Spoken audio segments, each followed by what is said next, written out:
Welcome to the Taste of New York. I'm John Haggins, and I'm sitting here in this wonderful restaurant, Woo, which is unbelievable Korean food. Imagine that.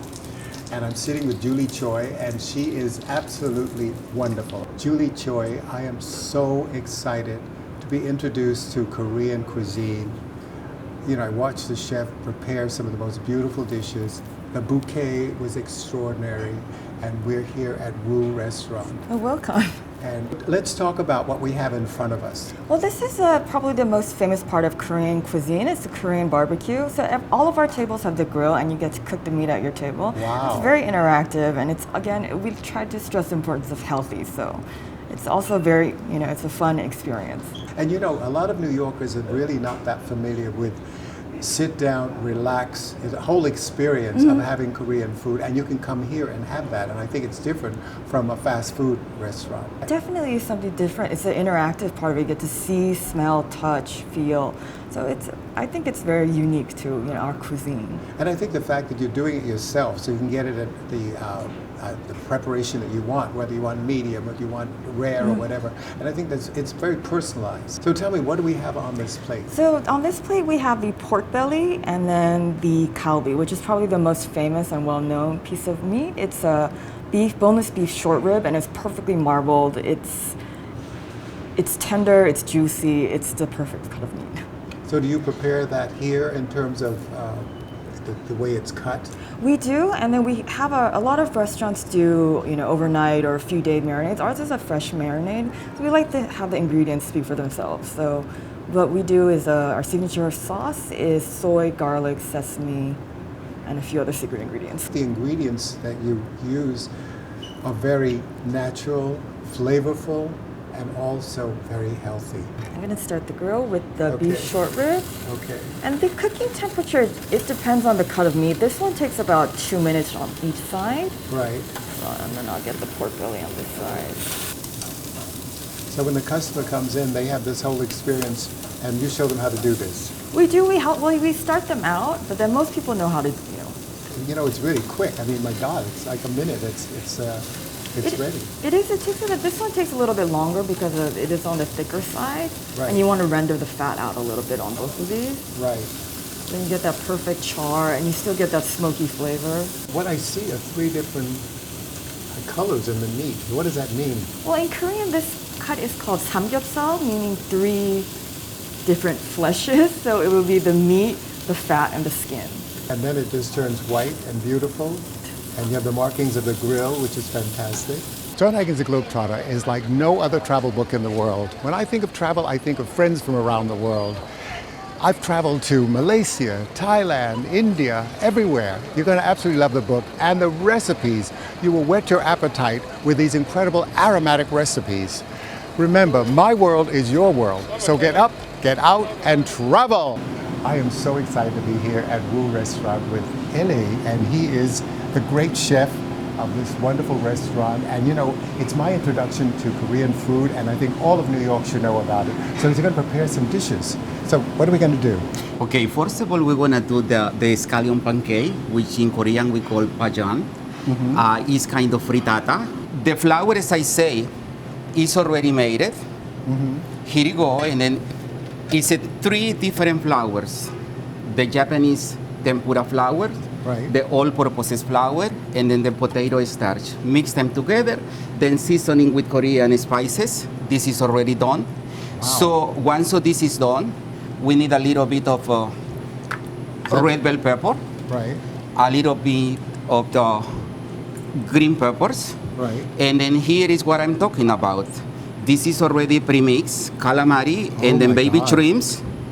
Then you can do with a measuring cups, or you can do by your hands. But since I've been doing this for so long, I know the amount that I need of the already pre-mixed flour, which is a 1/4 cup that I needed for one individual frittata or one individual pancake. My God, how fantastic. And then we also need 1 egg. And these are very simple dishes to prepare that don't take a long time. Yes. As I say, it's not going to take more than 5 minutes to do it. It's like making a pancake base, basically. So once it's mixing, we just add a little of the green onions, as you see, white and green part. Beautiful. And then mix it up together. Then now we have our mix already. Then we go into the hot line. Add a little corn oil or canola oil, depends on your preference. Oil of oil is not a choice because it will burn very quickly and it's gonna be dark color. We don't want that. So once we heat the pan for like a half minute, 30 seconds, then we put our mixture. And then just split around because we want round and then beautiful scallion pancake. It's gonna take us about 5 minutes to prepare this dish. Now for the presentation, it's up on people's preference. If you have this kind of stone plate, we can heat up the stone plate for like a 2 minutes to make the scallion pancake be warm when people eat it. How fantastic. I love this quick food. It's wonderful. This is what we're looking for. Oh Nice my color. God, how beautiful. And then just drizzle a little more oil to finish the cooking process. Is that to keep it from sticking? Yes, but the pen is gonna helping a lot because it's non-stick pen. And then this one is a gray snack or gray appetizer. Right. And you have this as a bar food, for instance, when people are drinking? Exactly. And then if it's a busy time, a professional cook to be able to flip it too at the same time. We want crispy on the outside and then moist inside. Oh, absolutely. So that's the reason it has to be cooked on the high heat. Okay. This plate is hot already. Right. Oh my God. So this is done. As you see, it's nice and crispy. And then now, we will cut it.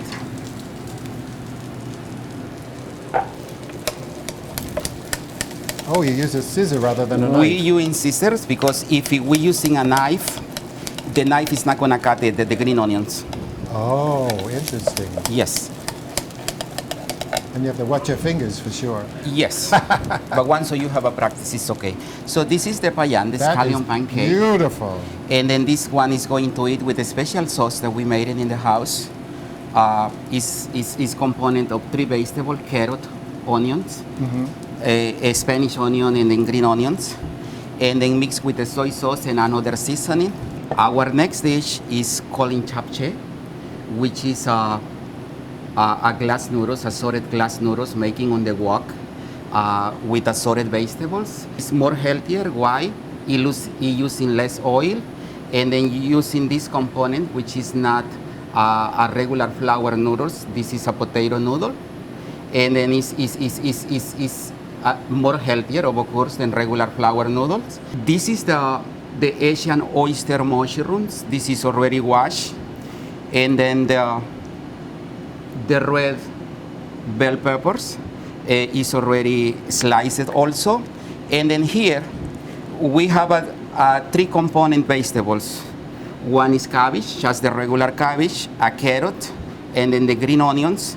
And then we need about this one, about 1 handle to 1 others. 1 handle is similar to 1 cup, or in this case, about 3 ounces of the pre-made vegetables.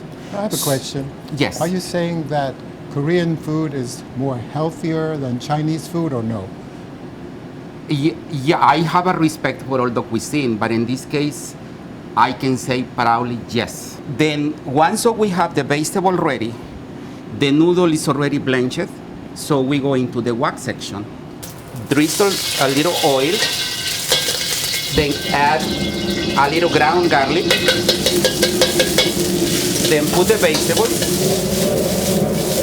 add a little stock, any stock that you have at home, for water. Is that like chicken stock? Anything, anything will be work. It's just to soften up the vegetables. Okay. So cooking for 1 minute the vegetable, then add 1 handle of the previous already cooked potato noodles. Then add a teaspoon of sugar, pinch sesame seed, pinch of ground black pepper, a little bit of dashi. What is that again? Dashi, they call dashi, but it's actually beef consomme. Then mix it up together. And then you can tell when the japchae is already cooked, all the vegetables with the noodles is starting to combine together. And they soften. Exactly. Yeah. This is the time when you know your japchae is done. And this is done. There's something about Asian food in general. It's always a great presentation. It's very pretty to look at and delicious to eat. Yeah, because we believe in that we are starting to eat with the eyes. Our next dish is called Tolso bibimbap. It means a hot bibimbap.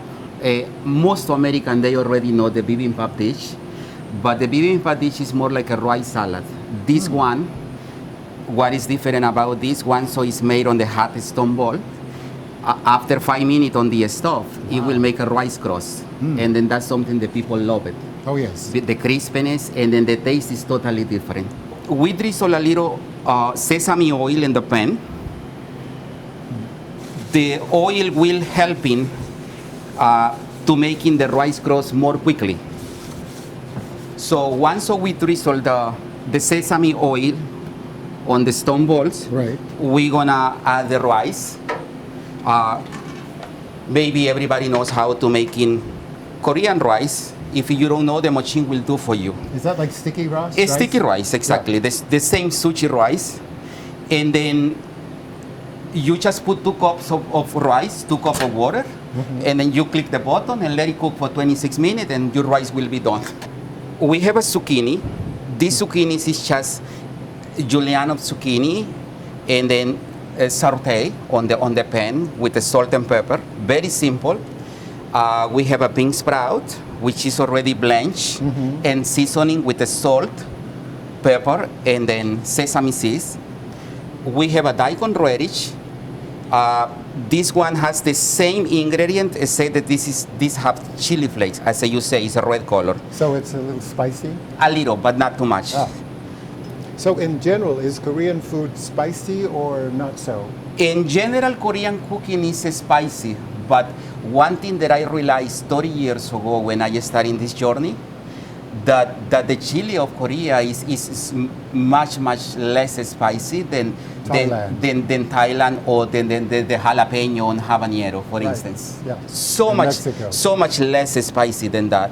It is a spiciness that doesn't bother in your palate. Right. So here is blanched spinach, and then this guy is basically Korean watergrass. Oh. The brown color vegetables is Korean watergrass. And as I say, I have 5 vegetables here, and then I have a fresh carrot to make the number 6 vegetable. It's component of 6 vegetables, this item. And then how do you know that it's done? Because the rice will starting to make a noise, exactly like when you go into the movie theater. Exactly, when you go into the movie theater, you will hear the sound, pop, pop, pop, pop, pop, pop. That means it's done. Oh, okay. And do you have to flip this or just leave it as it No, is? just leave it in the way it is. And the rice now, is on the bottom? once you have this on the flame, you have the decision on your own. You want to add a meat, you want to add a fried egg. Traditionally, they eat this with a raw egg on the center here, the raw yolk egg. Korean cuisine is very known about this kind of equipment. Since they never was exposed about other countries, so they never was colonized by other countries. Right. Their cuisine is 100% pure.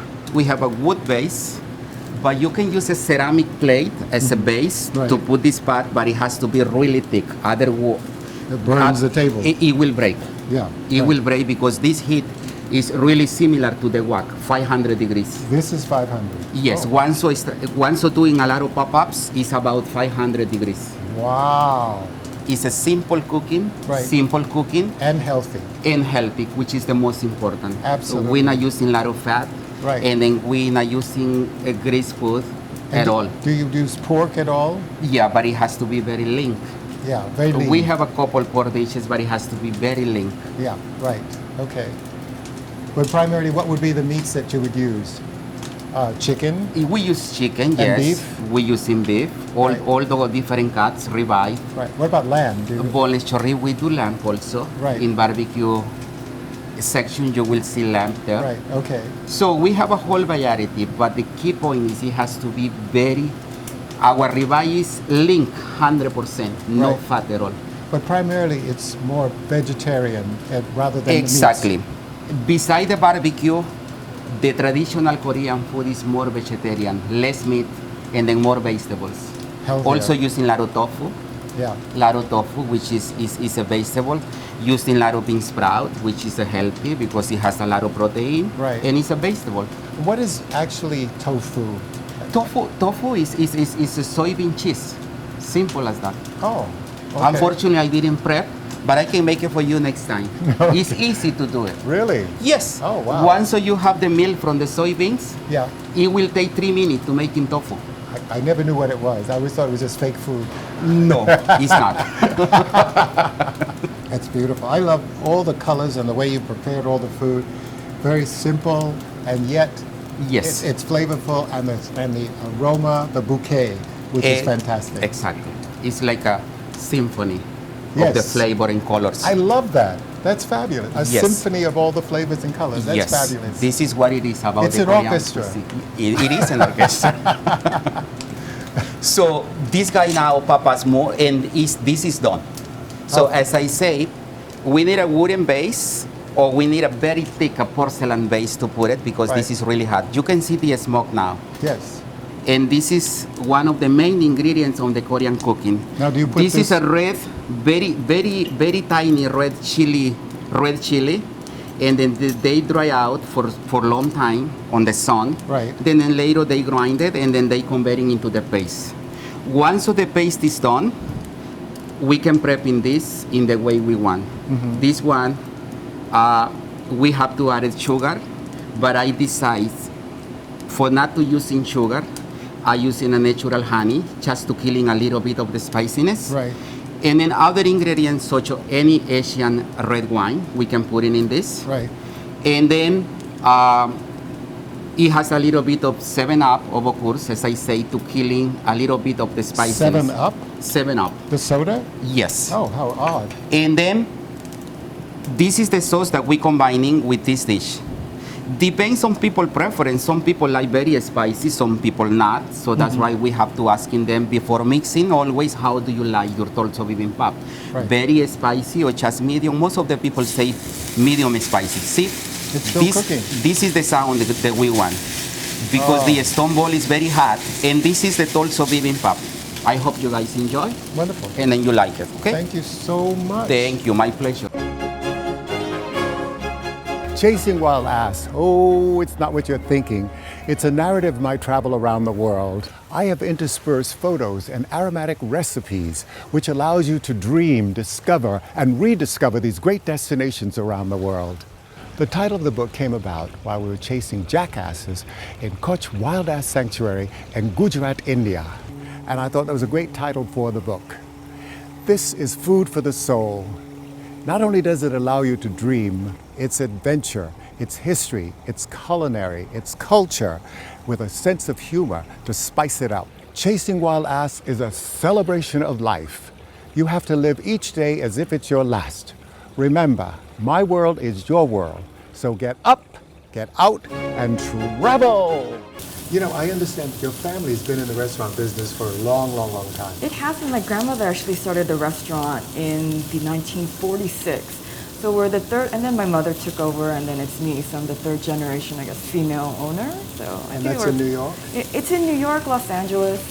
And you still have them, the restaurants in Los Angeles? Well, no, we found that it was a little too hard to commute back and forth on the West Coast. So now we're just primarily East Coast based. Oh, wonderful. I am so excited to meet you and to learn about all of this wonderful food. Thank you for coming. And So, I say bouquet, it's like a flower, but it's the essence of the flavors are just absolutely amazing. They're magical and so simple to prepare. Let's see, we have some other things here. We have mushrooms. We have, what do we have here? Zucchini. the mushrooms, the shiitake mushrooms, we have Korean pine mushrooms, baby corn, carrots, just root vegetables, things that we think would go well with the barbecue. Right. So basically, everything kind of centers around the meat. So Right. you have your rice dish on the side, you have your soup on the side, And you have your lettuce wrap. So this is what we're gonna get a piece of meat. And then you're gonna put it, we call this panchan, so they're Korean side dishes. So they're little pickled things, little spicy. So it depends on what you'd like. What's spicy, by the way? These three would be spicy. This is a miso paste. It's like the salt factor because the meat is the marinades on the sweeter side. Right. So you put a little bit of the miso paste Right. and whatever condiments you wanted to do. If you wanted to put a little rice on it, it's totally up to you. Just little. It is all salty. If it's salty, I don't do a lot of salt generally, so you know, it's just one of those things. I'm more pepper, spicy, hot, you know, which I love. And then this is kimchi. This is oh, pickled cabbage. I know you're not quite fond of this one. well, I will try it again. And do I roll this in? It is. It's going to be like a little lettuce wrap. So then you grab whatever condiment you wanted, Oh, nice.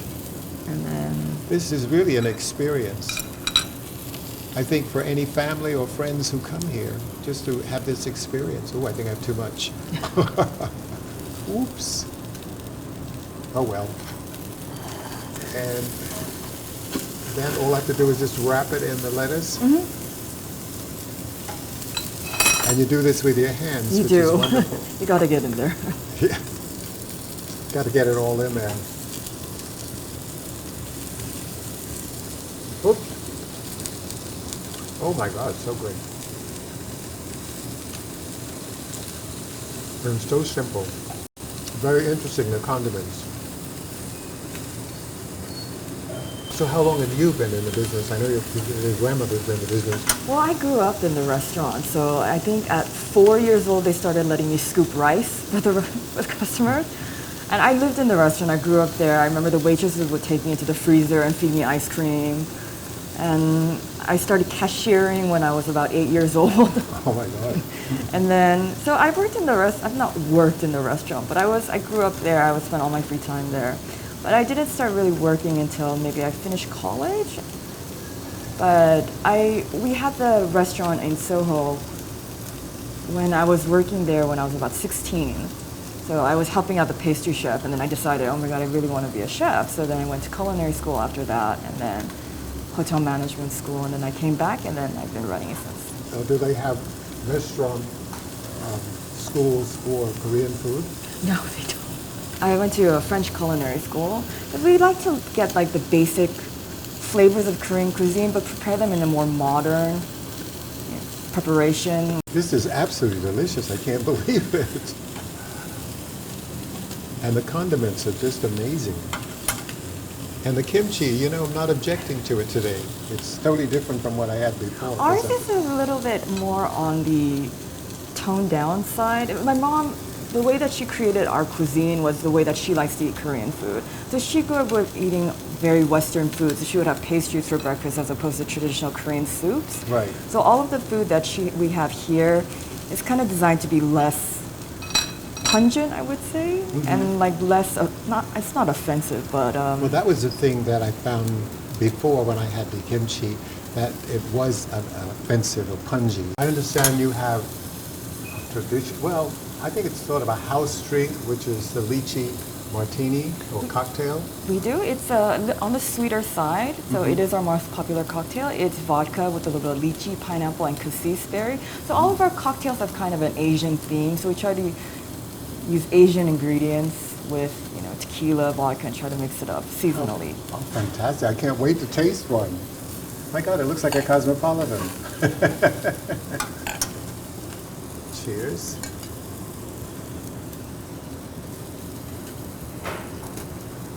Nice. It's refreshing. How did you go about choosing this location? Our original location was in Midtown 46, but my mother really liked the feel of Soho, the downtown vibe. So when we reopened, the first one burned down. Oh, no. And then the second one, we opened on Mercer Street, and this was before Soho was, you know, before all the, exactly, it was in the late 90s. So it was pretty much warehouses and, you know, all the empty gallery space. I remember it. And then we were there, and then all of those stores popped up, and we just, you know, we have a very neighborhood. It's it's a neighborhood restaurant, so a lot of the families that we know, they came back to this location. So we've been looking for, we closed the Soho location 7 years ago, and we've been looking for a space in Soho, and we found this one here. So we love Soho. It's beautiful. It's also a neighborhood that's relaxed, It is. you know, and I think that's the best part of it. And when you come in to a restaurant like this, you stay for a while. You know, it's not, as I said earlier, it's not one of those quick diners, you know, where people are in and out. And you have the experience, like here, we're having this wonderful barbecue, and you know, it takes time to prepare it. It's a great time to have a conversation, to get to know someone, and I think it's just perfect. Tell me, what is the capacity of the restaurant from upstairs and downstairs? You have 2 levels, which is wonderful.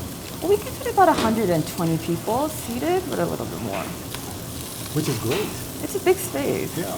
And also, what about catered events? You know, do you cater as well? We cater to a lot of offices around the area. It's a lot of the tech companies, and then we bring this dish, the bibimbap, which they love. It's healthy, it's gluten-free. A lot of young people are looking for that kind of thing. So, and some of the more exotic meats that we feature occasionally are venison, ostrich.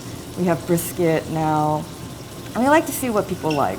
This is the traditional Korean meal, which would be the meat, the soup, and the rice. So we have a little bit of, the way that our restaurant's a little different, we get a little creative with the appetizers. Koreans don't really have appetizers, so we take Korean ingredients and Korean recipes and we try to make them into smaller bite-sized, you know, sharing plates to start out with, because we know that everybody's used to having, you know, the 3 courses. Right. So would it be tapas at the bar during happy hour? We do have a great happy hour menu with small bites. We have barbecue pork ribs, we have crab rolls, beef short rib dumplings, we have roast pork belly buns, and then we also have seasonal cocktails that we switch out. Seasonally, does the menu change, or is it the same thing year round? Well, we try to keep the basis the same year round, but then during the winter time we'll add some more soups, because we know it's all really cold and people like soup. So you have a full bar, which I think is terrific, because you can have whatever you want, you know, during happy hour. You don't necessarily have to have this beautiful lychee cocktail. Julie, this has been a most amazing experience. I mean, the barbecue, the food prepared in the kitchen, the cocktail, the lychee cocktail, my God, unbelievable. 5 words. And you are so special. I can't wait to come back. And I think everyone should come here and have this Korean experience in terms of cuisine. You feel like you're away, you feel like you're in Asia. It's fantastic.